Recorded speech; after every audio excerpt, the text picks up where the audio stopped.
Do you see this thing? It's gotta be the biggest hammer I've ever seen in my entire life.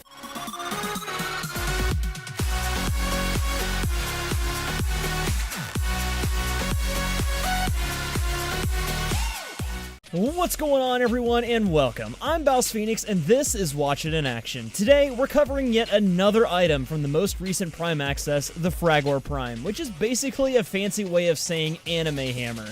The Fragor Prime is a massive across-the-board upgrade from the original Fragor, which, admittedly, isn't much of a stretch. The most notable differences, however, are the large increase in base damage from the Fragor Prime compared to the original, as well as an insane critical chance increase up to 35%. Lastly, you'll notice that like the Furax Wraith, this weapon's channeling bonus has been increased as well, but this is mostly arbitrary at the moment, seeing as not many people build around channeling. Now, the Fragor Prime isn't without its share of imperfections though. As you'll notice, this weapon suffers from an insanely slow attack speed even compared to other weapons of its type. Also, pretty much all of its base damage is made up of impact, which in my opinion is pretty much the worst physical damage type in the game when the weapon has low status chance. Moreover, despite its massive size, the Fragor Prime also has a surprisingly short reach. All that aside though, it's still a super solid weapon capable of some pretty impressive damage numbers, as you can see in this footage. As for the build, I haven't invested any forma into this weapon, and to be totally honest, I didn't feel the need to. If you were quick enough to catch it in the earlier footage of this video, I was able to dish out damage numbers in the tens of thousands with this build. One of my favorite things about this weapon is it comes polarized for Crushing Ruin, which is hands down my favorite stance mod. I highly recommend picking this one up if you can. For the rest of the setup, in the top row, I've got Pressure Point for straight up damage across the board. Easy choice there.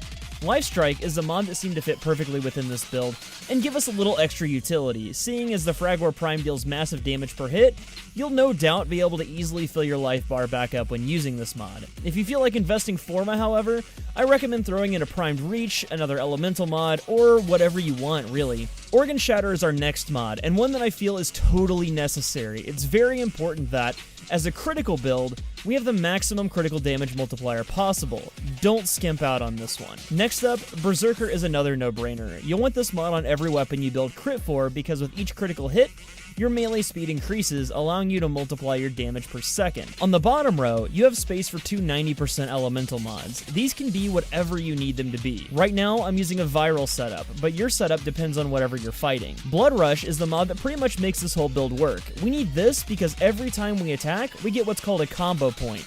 Consecutive attacks will yield more combo points, and with this mod, the more combo points we have, the higher our critical chance will be. Because the Fragor Prime has a base 35% critical chance, we don't need to use True Steel. For example, I was able to achieve red crits in just 6 to 7 hits with a Blood Rush. Our last mod, Body Count, works in tandem with Blood Rush. It increases the time we have to stack combo points.